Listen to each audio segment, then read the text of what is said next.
अगर अभी भी आपके आरआरबी पीओ के मॉक टेस्ट में परसेंटाइल या फिर नंबर कम आ रहे हैं, आज मैं आपको राइट अप्रोच बताने वाला हूँ कैसे कम से कम टाइम में आप टॉपर्स में परफॉर्म करना सीख सकते हैं।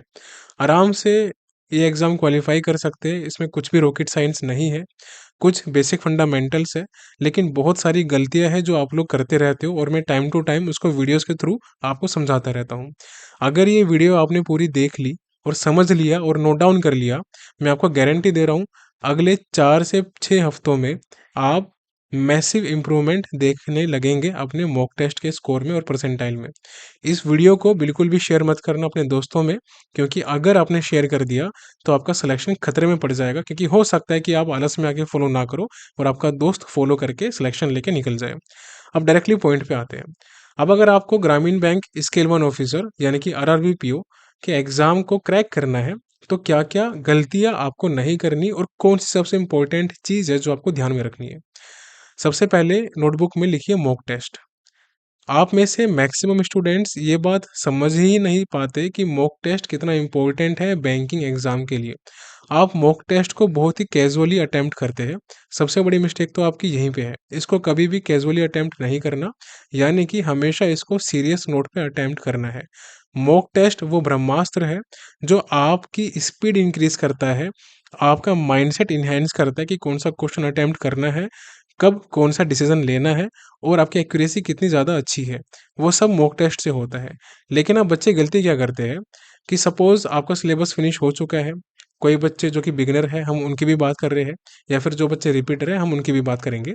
तो दोनों ही टाइप के बच्चों में सिलेबस फिनिश हो चुका है आपका, ये एज्यूम करके चलते हैं। आप या तो एग्ज़ाम देने वाले हो या फिर आप काफ़ी एग्ज़ाम दे चुके हो पहले। अब दोनों ही कैटेगरी के अंदर आप क्या करोगे? सबसे पहले जब आप वीडियोस और लेक्चर्स खत्म कर लोगे, आप उनकी प्रैक्टिस क्लास नोट से करोगे या फिर पीडीएफ से करोगे, बुक से करोगे। एट लास्ट आपको मॉक टेस्ट पे आना पड़ेगा। अब जब आप मॉक टेस्ट पे आ ही गए हो, तो अब होगा क्या? आपको ये तो बता दिया जाता है कि मॉक टेस्ट आपको अटेम्प्ट करना है और डेली बेसिस पे या फिर वीकली बेसिस पे या फिर मंथली बेसिस पे, जैसा भी आपको टीचर्स या आपके फ्रेंड सजेस्ट करते हैं, आप वैसा करना शुरू कर देते हैं। लेकिन क्या आपको कभी ये बताया जाता है कि मॉक टेस्ट मैक्सिमम 30% मैटर करता है और जो 70% बाकी का मैटर करता है वो एनालिसिस होता है। अब यहाँ पर आपका दिमाग खुलना शुरू हो जाएगा। अब मेरी बात ध्यान से सुनना, मैं क्या बोल रहा हूँ। अब यहाँ पर हम मान के चलते हैं दो टाइप के स्टूडेंट हैं, एक स्टूडेंट ए है और एक स्टूडेंट बी है। स्टूडेंट ए क्या करता है, वो मॉक अटेम्प्ट करता है और मॉक अटेम्प्ट करने के बाद वो उसको सबमिट करके और कुछ और स्टडी करने बैठ जाता है, या फिर जो उसका एक प्रॉपर एनालिसिस होता है वो करता ही नहीं है। अब प्रॉपर एनालिसिस क्या होता है, इनको बस ये समझाया जाता है कि आपको अपना परसेंटाइल देखना है या फिर आपको अपने मार्क्स देखने हैं, कितने मार्क्स है। अगर मार्क्स और परसेंटाइल अच्छा है तो बी प्राउड, मज़े करो। अगर अच्छा नहीं है तो फ्रस्ट्रेट हो जाओ, आपको बुरा लगेगा, लगना भी चाहिए। उसके बाद ये देखो कि आपके कितने परसेंटाइल और आ सकते थे अगर आपके कुछ क्वेश्चन गलत नहीं होते तो ये तो बहुत ही नोविस अप्रोच है, यानी कि बहुत ही बिगिनर अप्रोच है ये। इससे एग्ज़ाम क्वालिफाई नहीं होता। इसमें आप कुछ इंप्रूवमेंट कर भी नहीं रहे और ना ही ये एनालिसिस होता है। ये तो बस आप टाइम पास कर रहे हो और कुछ नहीं है। जो एक्चुअल प्रोग्रेस होती है वो स्टूडेंट बी करता है। वो क्या करेगा कि वो जैसे ही मॉक टेस्ट को फिनिश करेगा, मॉक टेस्ट फिनिश करने के बाद वो उसका एनालिसिस करना शुरू कर देगा। अब वो स्टूडेंट एक ही तरह एनालिसिस नहीं करेगा कि कितने मार्क्स आए हैं, कितने अच्छे नहीं आए या आ सकते थे, उसका दुख नहीं बनाएगा। या फिर जो क्वेश्चन छूट गए, जो वो देख ही नहीं पाया, उसकी प्रैक्टिस का काम एनालिसिस में नहीं आता, जो कि स्टूडेंट ए करेगा, वो स्टूडेंट बी नहीं करेगा। कहने का मतलब ये है कि अगर आपके मॉक टेस्ट में टोटल 80 क्वेश्चन है आरआरबी पीओ में, आपने 50 अटेम्प्ट किए, 30 क्वेश्चन आपने देखे ही नहीं, तो बच्चे क्या करते हैं जो कैटेगरी ए के हैं, वो जो 30 क्वेश्चन है उसको प्रैक्टिस करना शुरू कर देते हैं। अरे नालायको, जो क्वेश्चन आपने देखे तक नहीं, टच नहीं किए, वो एनालिसिस में कैसे आ सकता है? वो तो प्रैक्टिस का पार्ट है। प्रैक्टिस तो आप चाहे बुक से करो, पीडीएफ से करो, वीडियो से करो या मॉक टेस्ट में जो क्वेश्चन नहीं हुए उनसे करो, बात तो एक ही है, क्योंकि टाइमर नहीं चल रहा। समझो इस चीज को। तो एनालिसिस क्या होता है, अब यहाँ पर जो कैटेगरी ए के बच्चे हैं ना, इनका परसेंटाइल कभी इंप्रूव नहीं होता, या जो होना चाहिए 1 से 2 महीने में, इनको उसको इंप्रूव करते करते 1 साल 2 साल 3 साल लग जाते हैं, और कभी कभार तो ये भी नहीं हो पाता, 8-10 साल प्रिपरेशन में लगे रहते हैं। अभी रिसेंटली मेरे पास एक कॉल आया था स्टूडेंट का, एंड ही वाज सेइंग कि वो लास्ट 6 साल से सिर्फ प्री दे रहा है और उसका प्री ही क्वालिफाई नहीं हो रहा। अब मुझे बताओ कि जब 6 साल से प्री क्वालिफाई नहीं हुआ, और अगर प्री क्वालिफाई आपने कर भी लिया तो आपने मेंस नहीं देखा, फिर मेंस में जाओगे तो उसमें अटकोगे। हर एक फेज के लिए राइट अप्रोच जरूरी है, इस एग्जाम को हल्के में मत लो। अगर हल्के में लोगे ना तो फेलियर की तरह टप्पा खा के बाहर जाओगे सीधा एग्जाम से, क्योंकि यहाँ पर सिर्फ टॉपर्स रूल करते हैं। अब मेरी बात ध्यान से सुनो कि मॉक एनालाइज कैसे करना होता है। मैंने आपको बताया था कि जब आप मॉक अटेम्प्ट करते हो वो 30% रोल प्ले करता है, लेकिन 30% रोल प्ले तब करेगा जब आप एक्चुअल मेथड से मॉक अटेम्प्ट करोगे, जिससे करना चाहिए। और मैंने काफ़ी सारी वीडियोस में बताया भी कि कैसे मॉक अटेम्प्ट करना है। आप नहीं पता तो जाके प्रीवियस वीडियोस देख लेना। और ये बात याद रखना कि मॉक में हमेशा स्पीड मैटर करती है, ये आपको मैं एक क्ल्यू दे रहा हूँ, तो इसको बस याद रखो। तो अगर स्पीड से मॉक टेस्ट अटेम्प्ट करना सीख जाओगे तो आपका 30% काम फिनिश हो जाएगा। अब 70%, यानी कि अगर अभी जब आप मॉक अटेम्प्ट करोगे तो आपके नंबर 20, 30, 35, 40 मैक्स टू मैक्स ऐसे ही आएंगे। तो जब मार्क्स इंक्रीज किए जाते हैं, यानी कि जब इन मार्क्स को 60, 65, 70, 75, 80 में से जब लेके आना होता है ना, तो ये जो 20 का गैप है, ये गैप एनालिसिस पूरा करता है, क्योंकि ये रिफ्लेक्ट करेगा कि आपकी क्या मिस्टेक्स है, कहाँ काम करना है, कितना काम करना है। अब समझो मेरी बात, दोबारा से कैटेगरी बी पे आ जाओ।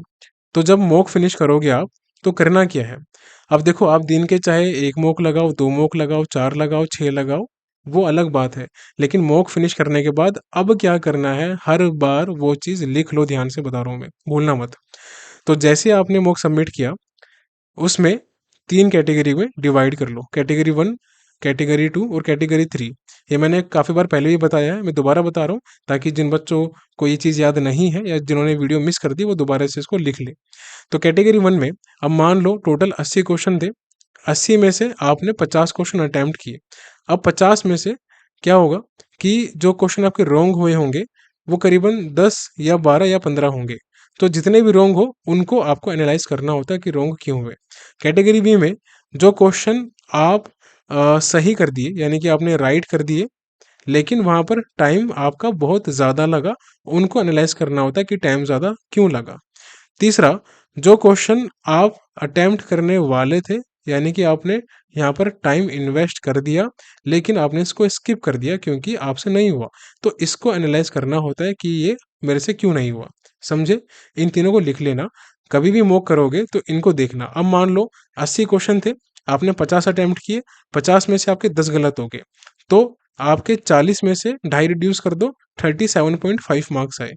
अब अगर आपके 10 गलत नहीं होते और आपकी स्पीड और अच्छी होती, तो हो सकता है 50 की जगह आप 60 प्लस अटेम्प्ट करते और आपके नंबर आराम से 55 तक आ जाते और आप 90 परसेंटाइल में रूल करते। ये है डिफरेंस जो आप मिस कर रहे हो। तो जो क्वेश्चन आपके 10 गलत हुए थे उनको आपने एनालाइज किया। अब ये जो बचे 40 क्वेश्चन, इस 40 क्वेश्चन में से आपको ये कैटेगरी सेकंड और कैटेगरी थर्ड देखनी है।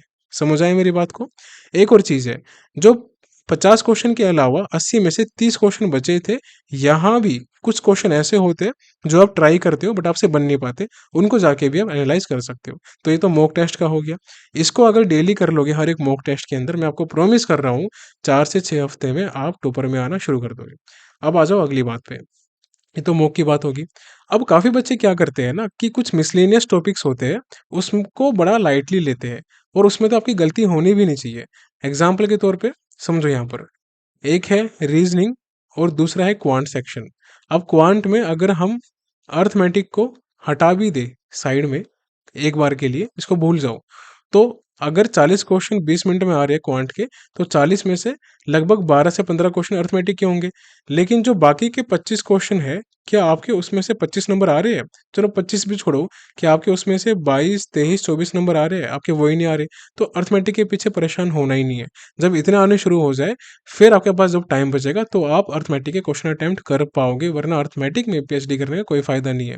अब ये बात याद रखना कि जो ये जो क्वेश्चन होते हैं जिसमें क्वेश्चन डीआई के या मिसलिनियस होते हैं, वो आपके गलत नहीं होने चाहिए क्वांट सेक्शन के अंदर। उसमें 100% एक्यूरेसी रखो, वही आपका सिलेक्शन करवाएगा। विदाउट अर्थमेटिक, ये है लॉजिकल रीजन। और रीजनिंग की बात करते हैं, रीजनिंग में आपके 40 क्वेश्चन होंगे जो कि 25 मिनट का टाइम होगा। यहाँ भी आपके 32, 33, 34, 35 मार्क्स तो कम से कम आने ही चाहिए अगर एग्जाम क्वालिफाई करना है प्री का, बहुत अच्छे मार्क्स से। और किसी भी स्टेट से, चाहे वो स्टेट में कट ऑफ हाई क्यों ना जाती हो, तो आपका एग्जाम आराम से क्वालिफाई हो जाएगा। और रीजनिंग में भी आपको मिसलेनियस में गलतियां नहीं करनी। पजल्स के अलावा जितने भी क्वेश्चंस होते हैं वो मिसलेनियस का पार्ट होते हैं। लेकिन मैंने हमेशा बोला है कि रीजनिंग के अंदर ब्लड रिलेशन एक ऐसा टॉपिक है जो हमेशा आपको गड्ढे में गिराएगा और लास्ट में अटेम्प्ट करना है। और क्वांट सेक्शन में आपको हमेशा रॉन्ग नंबर सीरीज और कैलकुलेट लास्ट में अटेम्प्ट करना है, वरना आप हमेशा गड्ढे में गिरोगे, आपका टाइम खराब होगा। इतना हो गया। अब आ जाओ अगली चीज पे। कभी भी आप ये चीज नोटिस करोगे कि या तो रीजनिंग में या फिर क्वांट में अगर आप मिसलिनियस क्वेश्चंस में लैग कर रहे हो, मिसलिनियस क्वेश्चंस में लैग कर रहे हो, तो क्या करोगे? तो एक काम करना, सपोज मान के चलते कि आपने रीजनिंग अटेम्प्ट किया और कहीं ना कहीं किसी ना किसी मॉक में आपका सिलोक्स का कोई एक या दो क्वेश्चन गलत हो जाता है, या फिर डायरेक्शन के क्वेश्चन पे गलत हो जाते हैं, या कोई पजल का टॉपिक है पर्टिकुलर जो आपसे नहीं बन पाता, आपका बहुत टाइम खराब होता है। फ्लोर बेस्ड हो सकती है, लीनियर, सर्टेन, अनसर्टेन, कोई भी हो सकती है। सेम चीज क्वांट में भी है। क्वांट में या तो आपकी मिसिंग नंबर सीरीज आपसे नहीं बनती, या आपको रॉन्ग नंबर सीरीज में काफी डिफिकल्टी आती है, या फिर क्वाड्रेटिक, या फिर डीआई। तो इनको अलग से टाइम डिवोट करो, अलग से प्रैक्टिस का टाइम निकालो, और जो जो आपके वीक टॉपिक है उनको स्टेप बाय स्टेप सही करो।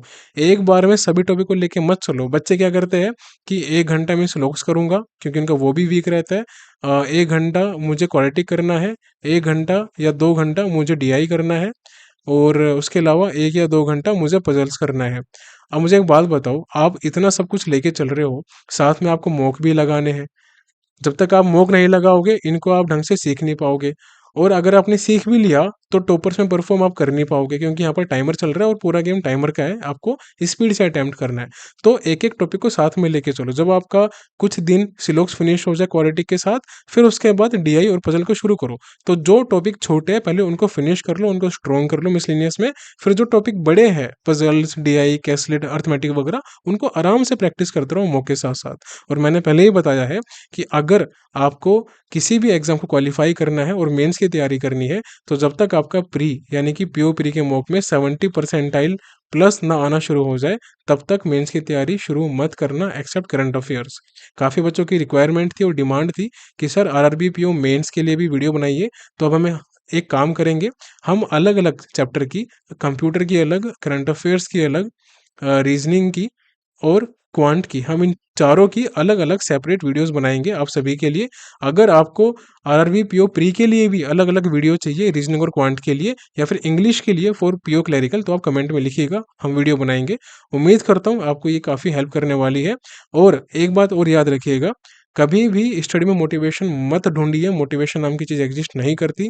आपको सिर्फ डिसिप्लिन और कंसिस्टेंसी फॉलो करनी है, वही आपका सिलेक्शन करवाएगी।